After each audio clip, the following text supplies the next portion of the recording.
Bonjour tout le monde. Aujourd'hui, on se retrouve pour la présentation du Polaroid Supercolor 635. Cet appareil est sorti en 1985, en juin pour être plus précis. Cet appareil est un appareil photo instantané, donc ce qui veut dire que quand on prend une photo, la photo sort directement. Des appareils photo instantanés n'ont jamais été réellement éclipsés du milieu photographique, étant donné qu'ils ont souvent été remis sur le devant de la scène par exemple des mini-imprimantes. Certes, c'était pas à peu près le même principe, mais il y a toujours cette volonté d'avoir une photo en main et de pas l'avoir sur un téléphone. On imprime en souvenir. Pour cet appareil, le Polaroid Supercolor 632, il y a deux couleurs. Il y a une gris que j'ai personnellement et une noire. Cet appareil a un objectif de 109 mm avec une focale de 14.6. La vitesse d'obturation est automatique. Elle va entre 1/3 de seconde et 1/200 de seconde. Pour l'appareil, il n'y a pas besoin de piles. Les piles sont contenues dans les cartouches des films. Il faut savoir que dans ces cartouches-là, les piles sont à l'intérieur, donc du coup c'est ce qui permet d'enclencher le système et du coup de faire en sorte que le flash fonctionne, que l'appareil fonctionne en général. Il faut savoir que cet appareil est extrêmement connu pour son système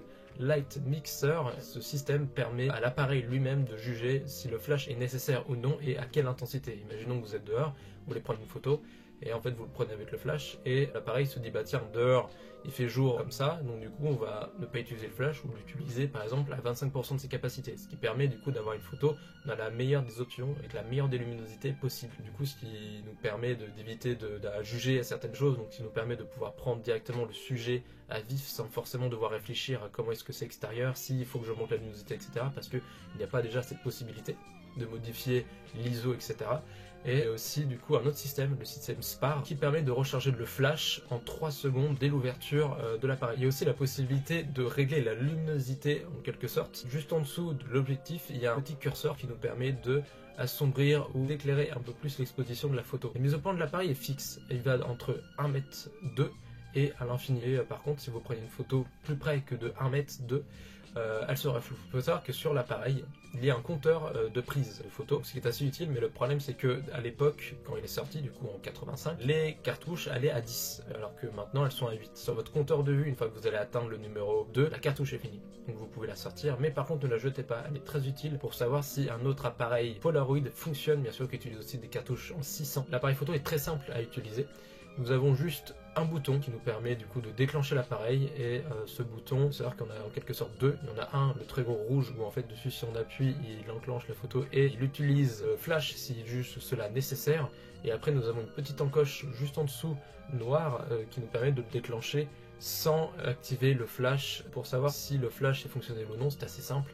Nous avons du coup sur la tête supérieure de l'appareil où est-ce qu'il y a le flash déjà de base, nous avons deux petites LED, une rouge et une verte, et quand la verte est allumée, cela veut dire que le flash est prêt et peut être utilisé. Il faut savoir que du coup il met 3 secondes comme j'ai déjà pu le dire juste avant avec le système SPAR, donc ce qui est assez utile. Il faut faire attention aussi lorsqu'on prend des photos avec le flash de ne pas trop bouger si la luminosité est faible. Qu'importe le mouvement, la photo sera floue malheureusement étant donné que la luminosité sera faible. Ça reste quelque chose d'assez logique, mais je préfère quand même le redire étant donné que ça m'est déjà arrivé quelques fois d'avoir des photos floues parce que j'ai bougé ou que je me tenais assez mal, donc faites attention. Et puis étant donné qu'en plus le viseur est sur la droite, ça nous fait un peu pencher quand on prend une photo, donc j'avoue que c'est pas la meilleure des choses. C'est assez facile à prendre lorsqu'il fait jour, etc. parce que du coup on n'a pas de tremblement, ou ça se voit beaucoup moins étant donné qu'il y a beaucoup plus de lumière. Une fois que la photo est prise et qu'elle sort, je vous déconseille de toucher la surface sensible parce que ça pourrait laisser des traces et on aimerait éviter, je pense, un peu tous des traces sur nos photos. Et je vous conseille du coup de la retourner et de la mettre dans un lieu sombre, ce qui va permettre déjà qu'elle se développe d'une meilleure manière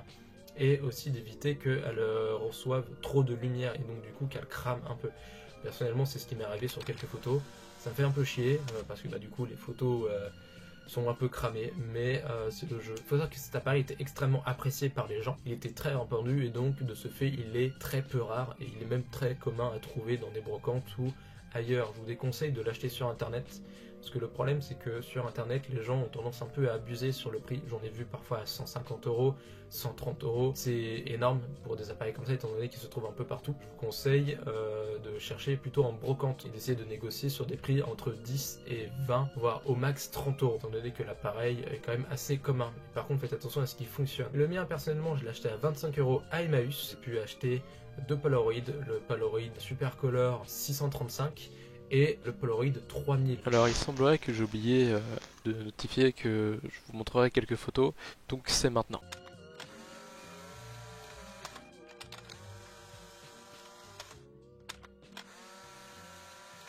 Si vous voulez, pour la semaine prochaine, je peux vous présenter soit l'Agfa Isobox numéro 34, du coup, qui est un assez vieil appareil, ou alors un Nikon L35TW AF. Je vous laisse voter pour cet appareil soit en commentaire de cette vidéo, ou alors sur la story Instagram que je mettrai juste après cette vidéo.